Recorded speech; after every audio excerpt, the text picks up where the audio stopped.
A key court hearing today in New York over the detention of Mahmoud Khalil is having a lot of resounding impact here. He's a grad student and activist who the Trump administration is pushing to deport for his role in pro-Palestinian protests last year at Columbia. This was the scene outside the courthouse earlier today. Immigration enforcement officials arrested Khalil over the weekend before he was moved to a detention center in Louisiana.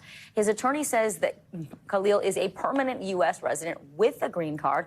NBC News correspondent Emily Keda is following all of this for us from Lower Manhattan. So, Emily, a government lawyer has asked the judge to move this legal fight to New Jersey or Louisiana.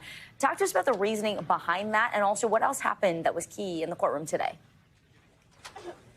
Hey guys, good to be with you. Well, that is just a piece of the legal showdown that we will watch play out here in the New York City area. You mentioned his arrest and detainment from his university-owned apartment on Saturday night. Well, the U.S. government says that he was first transferred to detainment in New Jersey, which is where you see the argument of maybe the case playing out there, before he was then transferred to Louisiana. So we're seeing this push from the U.S. government to have the case move to one of those states.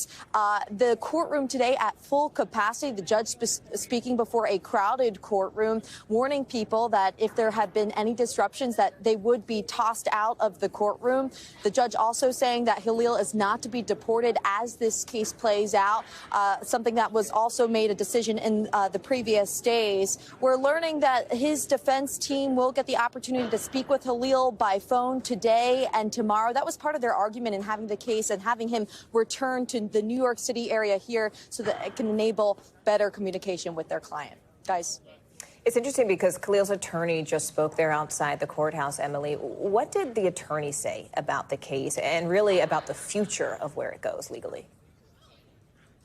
Well, but they've been slamming this as unlawful retaliation for speech, as he's one of those most prominent pro-Palestinian voices in the campus demonstrations that we saw take over so many campuses across the country. Here's more of what he had to say on the steps behind me. Take a listen. Every day that Mahmoud spends in detention in Louisiana is a day too long. We and he fully intend to vindicate not just his First Amendment rights, but those of all Americans, frankly, and all lawful permanent residents, and anybody who wants to speak out. It simply cannot be the case that you can be disappeared at night off the streets of New York City simply because the current U.S. government, the current administration at the White House dislikes what you have to say. And the U.S. government has said that they are leading on the Immigration and Nationality Act, which says that the Secretary of State has the right to revoke a green card or visa for individuals who serve or are adversarial to foreign policy and national security interests, guys. All right, Emily Keda for us there. Emily, thank you.